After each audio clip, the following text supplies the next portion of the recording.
Ayın birinde 1 TL'niz olduğunu ve her gün bunu 2 katına çıkardığınızı düşünün. İkinci gün 2 TL, üçüncü gün 4 TL, dördüncü gün 8 TL. Bu şekilde devam ediyor. Her gün bir önceki günün 2 katına ulaşıyorsunuz. Peki ayın sonunda sizce ne kadarınız olur? Bunu aklınıza tutun. Videonun ilerleyen aşamalarında bu konuya döneceğiz. Lütfen herhangi bir hesap yapmayın. Zenginliğin en yüksek hali her sabah uyanıp bugün ne istersem yapabilirim diyebilmektir. İnsanlar neden zengin olmak istiyor? Cevabı basit aslında. Mutlu olmak için. Mutluluk karmaşık bir konu. Çünkü herkes farklıdır. Beni mutlu eden şey sizi mutlu etmeyebilir. Belki canınızı bile sıkabilir. Ancak mutluluğun evrensel düzeyde ortak bir paydası olacaksa da bunun insanların hayatlarını kontrol edebilmeleri olduğunu söyleyebiliriz. Zamanınızı kontrol etme yeteneğine sahip olmak çok kıymetli. İstediğinizi, istediğiniz zaman, istediğiniz kişiyle, istediğiniz sürece yapabilme yeteneği paha biçilmez. Bu paranın ödediği en yüksek kar payıdır. Gelin paranın psikolojisine biraz daha yakından bakalım. Paranızı iyi kullanmanızın ne kadar zeki olduğunuzla pek ilgisi yoktur. Ancak nasıl davrandığınızla yakından ilgisi vardır. Zeki olsanız da bir davranışın öğrenilmesi zordur. Duygularının kontrolünü kaybeden bir dahi finansal açıdan tam bir felaket olabilir. Tam tersi de mümkün. Hiçbir finansal eğitimi olmayan insanlar zeka ile ilgili olmayan davranışsal beceriye sahip olmaları halinde varlıklı olabilirler.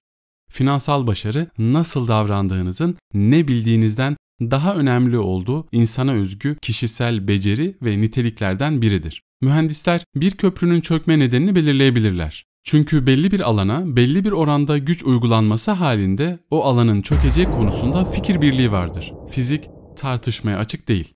Yasalarla yönetilir. Finans ise farklıdır. İnsanların davranışlarıyla yönetilir. Üstelik benim davranışım bana mantıklı gelebilir. Fakat size çılgınca gelebilir.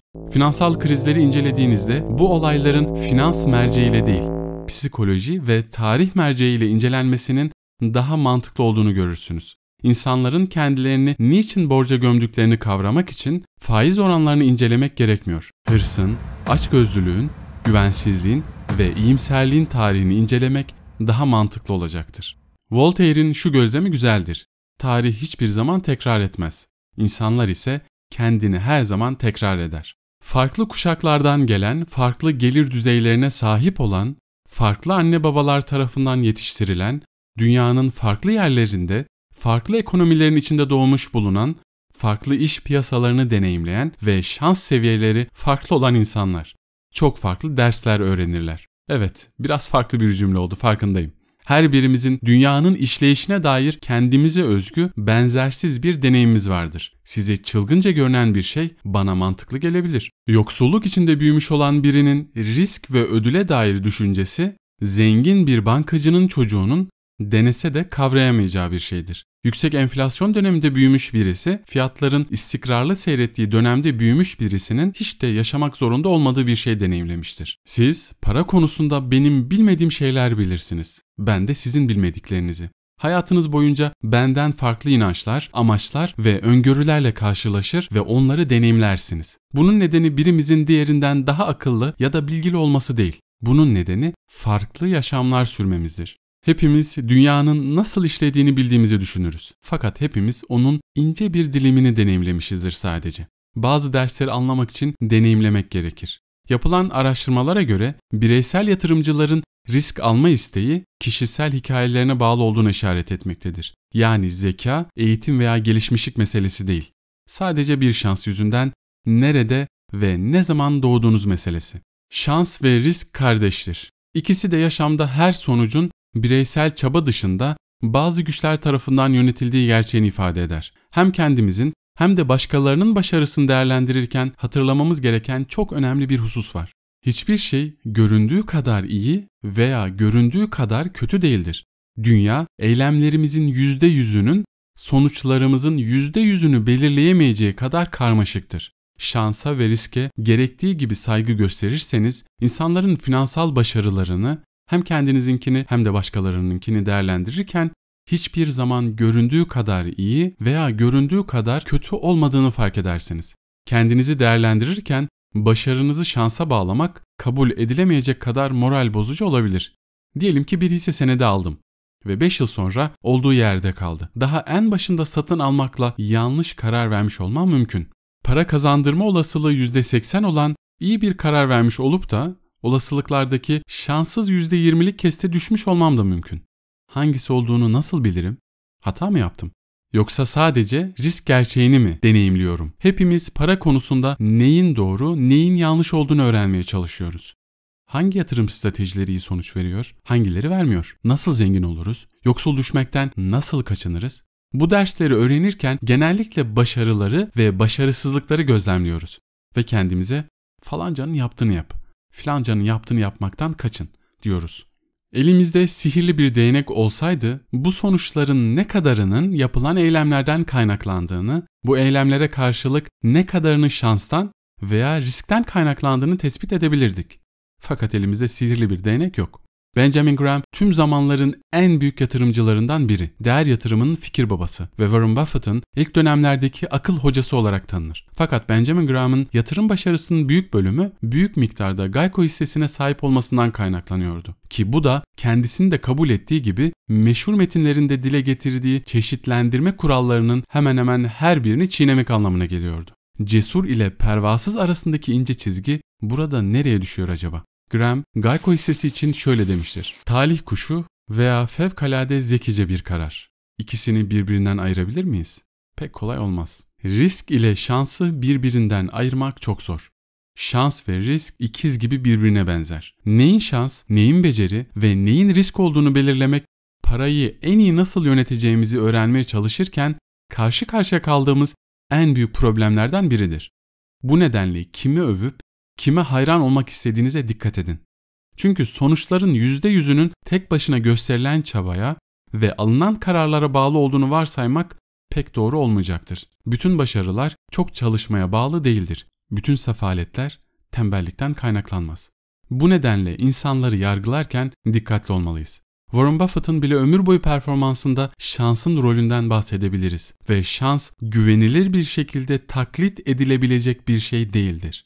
Bill Gates şöyle demiştir. Başarı kötü bir öğretmendir. Zeki insanların zihnini çelerek kaybetmeyeceklerini düşünmeye yeter. İşler aşırı derecede iyi giderken bunun düşündüğünüz kadar iyi olmadığını anlayın. Yenilmez değilsiniz ve size başarıyı getirenin şans olduğunu kabul ediyorsanız o halde hikayeyi aynı hızla tersine çevirebilecek olan riske de inanmalısınız. Başarısızlıkla başa çıkmanın püf noktası finansal yaşamınızı kötü bir yatırımın ve ulaşılamamış bir finansal hedefin sizi tamamen bitirmeyeceği, böylece olasılıklar lehinize dönünceye kadar oyunda kalmaya devam edebileceğiniz şekilde düzenlemektir. Ancak daha da önemlisi başarıda şansın rolünü giderek daha iyi anladıkça riskin rolü kendimizi affetmemiz ve başarısızlıkları yargılarken anlayışa yer bırakmamız gerektiğidir. Şimdi başta sorduğumuz soruya dönelim.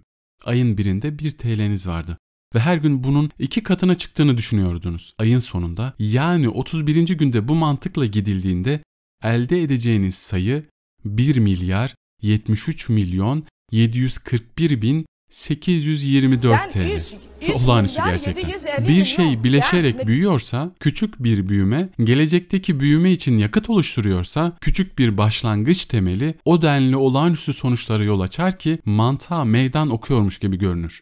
Para konusunda da durum böyledir. Warren Buffett fenomen bir yatırımcıdır. Fakat başarısının tamamını yatırım dehasına bağlarsanız kilit bir noktayı kaçırırsınız. Başarısının gerçek anlamda anahtarı bir yüzyılın 3/4 boyunca yani yaklaşık 75 yıl fenomen bir yatırımcı olmasıdır. Yatırım yapmaya 30'lu yaşlarında başlasaydı ve 60'lı yaşlarında emekli olmayı seçseydi çok az kişi adını duymuş olabilirdi. Yeteneği yatırım. Fakat sırrı zaman. Warren Buffett'ın net değeri 84,5 milyar dolar. Sahip olduğu varlıkların 81,5 milyar doları 65. doğum gününden sonra gelmiştir. Bileşiklenme işte böyle işler. Zihinlerimiz bu tür abesliklerle başa çıkabilecek şekilde oluşturulmamıştır. Yani özetle Buffett'ın serveti yalnızca iyi bir yatırımcı olmasından değil, kelimenin gerçek anlamıyla çocukluğundan beri iyi bir yatırımcı olmasından kaynaklanmıştır. Ekonomik döngülere, alım-satım stratejilerine ve sektörlere dair çok sayıda kitap var. Ama en önemli ve en güçlü kitabın adı "Kapa çeneni ve bekle" olmalı.